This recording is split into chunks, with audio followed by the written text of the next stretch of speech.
그때 예수께서 성령에게 이끌려 마귀에게 시험을 받으러 광야로 가사 40일을 밤낮으로 금식하신 후에 줄이신지라. 시험하는 자가 예수께 나와서 이르되 네가 만일 하나님의 아들이여든 명하여 이 돌들로 떡덩이가 되게 하라. 예수께서 대답하여 이르시되 기록되었으되 사람이 떡으로만 살 것이 아니요 하나님의 입으로부터 나오는 모든 말씀으로 살 것이라 하였느니라 하시니, 이에 마귀가 예수를 거룩한 성으로 데려다가 성전 꼭대기에 세우고 이르되 네가 만일 하나님의 아들이여든 뛰어내리라.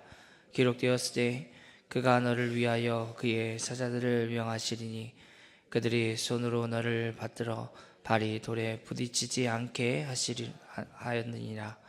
예수께서 이르시되 기록되었으되 주 너의 하나님을 시험하지 말라 하였느니라 하시니, 마귀가 또 그를 데리고 지극히 높은 산으로 가서 천하 만국과 그 영광을 보여 이르되 만일 내게 엎드려 경배하면 이 모든 것을 내게 주리라. 이에 예수께서 말씀하시되 사단아 물러가라. 기록되었으되 주 너의 하나님께 경배하고 다만 그를 섬기라 하였느니라. 이에 마귀는 예수를 떠나고 전사들이 나와서 수동드니라. 예수께서 요한이 잡혔음을 들으시고 갈릴리로 물러가셨다가 나사렛을 떠나 스불론과 납달리 지경 해변에 있는 가버나움에 가서 사시니, 이는 선지자 이사야를 통하여 하신 말씀을 이루려 하심이라. 일러스되 스불론 땅과 납달리 땅과 요단강 저편 해변길과 이방의 갈릴리여, 흑암에 앉은 백성이 큰 빛을 보았고 사망의 땅과 그늘에 앉은 자들에게 빛이 비치었도다 하였느니라. 이때부터 예수께서 비로소 전파하여 이르시되 회개하라 천국이 가까이 왔느니라 하시더라. 갈릴리 해변에 다니시다가 두 형제 곧 베드로라 하는 시몬과 그의 형제 안드레가 바다에 금을 던지는 것을 보시니 그들은 어부라. 말씀하시되 나를 따라오라. 내가 너희를 사람을 낚는 어부가 되게 하리라 하시니, 그들이 곧 그물을 버려두고 예수를 따르니라. 거기서 더 가시다가 다른 두 형제 곧 세베대의 아들 야고보와 그의 형제 요한이 그의 아버지 세베대와 함께 배에서 금을 깁는 것을 보시고 부르시니 그들이 곧 배와 아버지를 버려두고 예수를 따르니라. 예수께서 온 갈릴리에 두루 다니사 그들이 회당에서 가르치시며 천국 복음을 전파하시며 백성 중에 모든 병과 모든 약한 것을 고치시니 그 소문이 온 수리아에 퍼진지라. 사람들이 모든 앓는 자 곧 각종 병 걸려서 고통당하는 자, 귀신 들린 자, 갈림질 나는 자, 중풍병자들을 데려오니 그들을 고치시더라. 갈릴리와 데가볼리와 예루살렘과 유다와 요단강 건너편에서 수많은 무리가 따르니라. 아멘. 예수님은 성령에 이끌려서 광야로 나가십니다. 마태는 예수님이 광야로 가신 이유를 사단의 마귀의 시험을 받으려고 하심을 분명하게 명시하고 있죠. 지금 예수님이 시험을 받으시기 전에 어떤 일이 있었냐면 40일간 금식을 하셨습니다. 그리고 줄이셨다 하는 표현을 하고 있죠. 이것을 통해서 음식을 먹지 않으면 살아갈 수 없는 인생의 연약함을 그대로 예수님께서 겪으셨다 하는 것을 우리는 알 수 있습니다. 예수님은 창조하실 때도 함께 하셨고 또 탄생할 때에도 성령으로 잉태되어 태어나셨습니다. 하지만 신적인 존재이면서도 동시에 인간이 겪는 배고픔과 목마름, 피곤함, 슬픔, 육체적인 그런 죽음 앞에서도 고통을 당하는, 그리고 번민하는 그런 것을 온몸으로 다 겪으신 분이심을 우리는 오늘 본문을 통해서 한 번 더 확인할 수 있습니다. 어떤 이들은 예수님이 신이기 때문에 이런 인간의 고통을 느끼지 못할 것이다 라고 주장하는 사람도 있고, 또 어떤 사람들은 더 나아가 이 땅에서 육신으로 계시지 않고 신적인 존재로만 계셨다라고 주장하는 사람도 있습니다. 그러나 오늘 이 본문을 우리가 확인하고 명시하고 우리가 간다면 이런 이야기들이나 이런 주장들이 참 말씀을 잘 안 읽었구나 하는 증거가 되는 것을 볼 수 있죠. 그러나 예수님을 겉으로 보고 또 따르고 그 말씀을 배웠던 또 베드로뿐만 아니라 예수님의 제자들은 예수님에 대해서 이렇게 얘기합니다. 줄이셨다 하는 표현들을 사용하는 거죠. 그러므로 인하여 이 땅에 살아가는 인간의 연약함, 그리고 참 사람으로서 예수님의 삶을 증거하고 있는 것입니다. 우리의 질고를 지셨다 하는 이사야의 말씀과 같이 우리의 연약함을 모두 감당하셨던 분이 예수님이죠. 그러므로 40일간의 금식, 모든 음식을 끊는 그 인간의 육체의 한계를 그리고 육체의 연약함을 알기에 이 40일은 아주 충분한 시간이었던 것입니다. 그리고 그 후에 줄이시고 있는 예수님께 사단은 3가지 시험을 하죠. 우리가 잘 알죠. 먼저는 돌을 명하여 떡덩이가 되게 하는 유혹을 하고, 두 번째는 높은 곳에 올라가서 여기서 떨어져라 하고 얘기를 합니다. 마지막 3번째는 나에게 경배하면 이거 다 주겠다 하는 이 유혹을 하게 되죠. 우리는 예수님께서 이 모든 걸 충분히 다 이기셨을 겁니다 라고 믿어 의심치 않습니다. 말씀에 기록도 되어 있을 뿐 아니라 물론 이 본문이 시작될 때부터 3가지 시험이구나 라고 생각하고 이 말씀을 읽어 가시는데, 사실 이렇게 읽어 간다면 우리가 한 가지를 이 본문 말씀뿐만 아니라 성경을 습관적으로 읽고 있구나 라는 증거도 됩니다. 오늘 말씀을 표현대로 보면 여러분, 시험 받기 전에 40일 금식을 하셨습니다. 저는 하루 한 끼 아니 2끼 정도는 좀 굶을 수 있을 것 같은데 그 이상은 굉장히 괴롭습니다. 제가 아는 목사님은 20일 동안 금식을 하시는데 한번 찾아가 본 적이 있는데 20일 동안 금식하면 어떻게 될까요? 방에서 나가지 않습니다. 그냥 방에 앉아있든지 누워있든지 그곳에서 누워서 기도하든지 이렇게 움직이지 않습니다. 최소한의 움직임, 화장실 가는 거 빼고는 움직이지 않죠. 여러분, 그보다 더 오래 금식을 하면 어떻게 될까요? 피골이 상접한다는 말을 들어보셨을 겁니다. 몸을 거동하기가 힘듭니다. 점점 말하는 것도 힘듭니다. 말 시키는 사람들이 밉습니다. 하물며 예수님일까요? 예수님도 40일간 금식한 후에 줄이셨다 말하는 것도 힘드셨을 겁니다. 사단이 귀찮게 하는 거 힘들었을 겁니다. 그동안 금식하면서 음식의 이 유혹은 40일 후에 나타나는 이 음식의 유혹은 엄청난 겁니다. 두 번째, 세 번째 시험은 그래도 괜찮겠지라고 생각하십니까? 여러분, 너무 간단하게 생각하지 마십시오.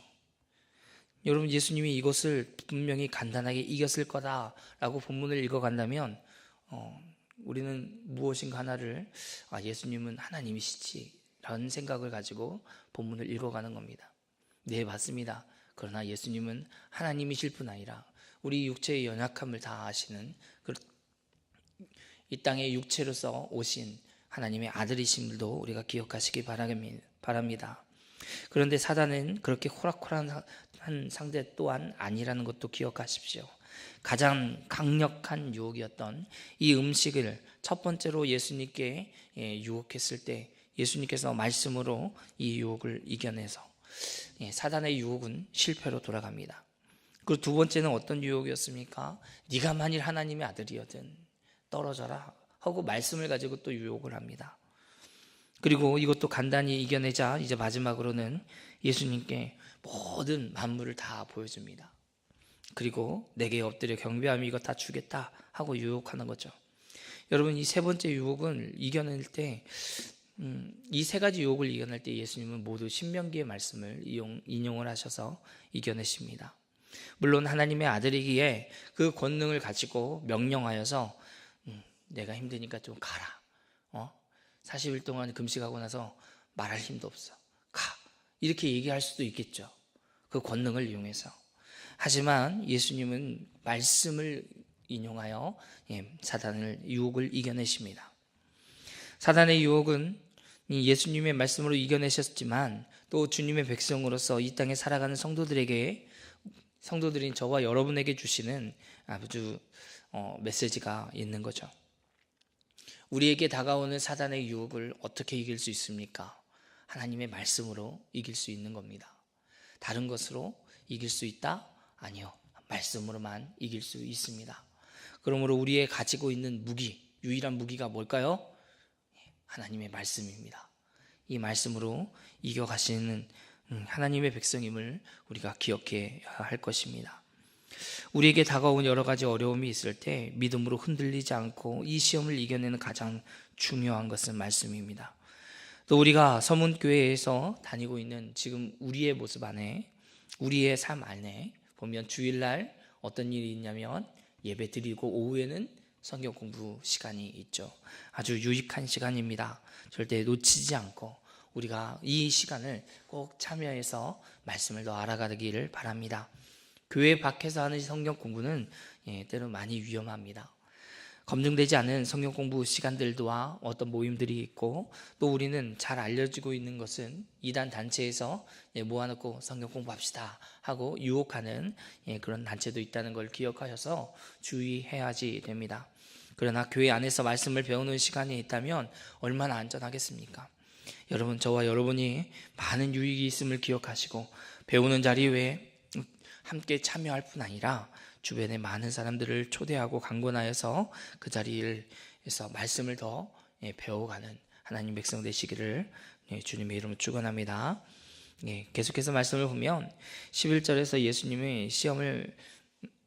11절까지 예수님이 받으신 시험을 기록하였다면 이제 12절부터는 다른 이야기를 진행하고 있습니다. 세례 요한이 잡히신 후에 예수님께서는 갈릴리에서 나와 스불론과 납달리와 그리고 해변에 있는 가버나움으로 이동하셔서 사신다 하는 표현이 있죠. 14절의 말씀을 우리가 볼 때 이 표현 동안 어제도 우리가 얘기했지만 또 그리고 우리가 2장에서도 또 1장에서도 보는 것처럼 예수님께서 탄생부터 또 그의 사역의 모든 부분에 말씀을 이루려 하심이라, 말씀이 이루어졌느니라, 이런 표현들이 많이 있죠. 그 말씀을 기억한다면 오늘 본문도 마찬가지입니다. 이사야 선지자가 한 말을 이루려고 그렇게 삶을 지역을 이동하였다는 것을 마태는 기억하고 있는 거죠. 어느 한편에서 예수님은 능동적으로 자기의 뜻대로, 자기의 생각대로, 자기가 원하는 대로 살아간 적이 없는 것입니다.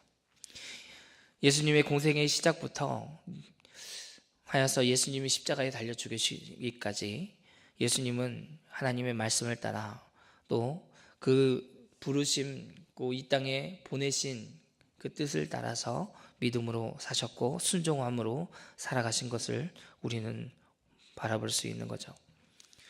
이와 같은 사실을 우리가 돌아볼 때 예수님의 말씀에 순종하신 모습을 우리는 또한 기억해야지 될 것입니다. 수동적으로 어떤 사람들은 순종했구나라고 생각하는 사람도 있습니다. 하지만 예수님은 스스로 자발적으로 순종했다는 것을 복음서 중에서도 특별히 요한복음에서는 더 구체적으로 기록하고 있는 것을 우리는 알 수 있죠. 사랑하는 성도 여러분, 주님을 따라 오늘도 하나님의 백성으로 우리를 모든 환경 가운데 하나님께서 살아가게 하십니다. 그리고 말씀을 통해서 우리가 알 수 있듯이 하나님의 백성으로 악하고 패역한 이 시대에 살아가는 저와 여러분은 이제 주님이 걸어가신 그 길을 따라가는 하나님의 백성인 것도 말씀을 통해 우리는 알 수 있죠. 그러기에 먼저는 주님의 말씀을 따라서 이 악하고 패역한 시대 가운데 살아갈 때 주님이 말씀으로 세상을 이기신 것처럼 우리도 말씀으로 세상을 이겨 살아가야지 될 것입니다. 그러기에 말씀을 배우고 확신한 일에 거하시기 바랍니다. 배우고 확신한 일에 거할 때 우리는 주님의 몸된 교회를 온전히 섬길 수 있는 온전한 자로 하나님께서 세워주실 줄 믿습니다. 열정을 가지고 봉사하는 것도 참 중요합니다. 그러나 말씀이 없다면 그 열정은 자신을 나타내는 것뿐, 그 외에 그 다른 것도 아니게 되는 거죠. 고린도전서 12장 말씀과 13장 말씀을 우리가 잘 알죠. 일명 은사장이라고 말하는 12장, 그리고 사랑장이라고 말하는 13장, 이 두 장이 연결되어 있는 것을 우리가 기억한다면 은사장과 사랑장 따로따로 생각할 게 아니죠. 먼저 은사에 대해서 나타난 풍성한 은사를 고린도 교회에 이야기하면서 13장에 얘기할 때, 그러므로 사랑이 없으면 울리는 꽹과리가 된다 하는 이야기를 합니다. 아무리 많은 은사가 있을지라도 사랑이 없으면 안 된다는 거죠. 하나님의 말씀을 우리가 배우고 확신한 일에 거할 때 우리는 주님의 몸된 교회 한 지체 한 지체를 향해서 사랑이 없는 상태에서 그들을 섬길 수가 없는 겁니다. 주차를 하든 또 설거지를 하든 교회에서 쓰레기를 치우든 이것을 그리스도의 사랑이 없이 행할 때는 아무 소용이 없다라는 것을 말씀을 통해 분명히 알 수 있는 거죠. 그러므로 주의 말씀을 배울 때 서로 사랑하라 하신 새 언약의 말씀을 우리가 무시하고 지나갈 수가 없게 되는 겁니다. 그러므로 사랑하는 성도 여러분, 주님의 발자취를 따라서 믿음으로 그 길을 걸어가는 저와 여러분은 하나님의 말씀으로 사단의 그 시험, 세상의 그 유혹, 우리의 믿음을 흔들어 넘어뜨리는 그 모든 시험들을 말씀으로 이겨나가야지 될 것입니다. 말씀을 더욱더 배우는 자리에 서시고 하나님의 말씀을 알아가는 자리에 서시기 바랍니다. 우리 주 예수 그리스도의 십자가에 달려 죽으심으로 우리에게 우리의 모든 죄를 담당하시고 또 하나님의 뜻대로 살아가셨던 모습들을 우리가 바라봤는데, 그러므로 우리는 주님의 모습을 따라서 주님이 살아가신 말씀대로 하나님의 말씀이 선포될 때 아멘 하고 순종해 살아가야지 될 것입니다. 때로는 이것을 아멘하기 힘든 경우도 너무나 많죠.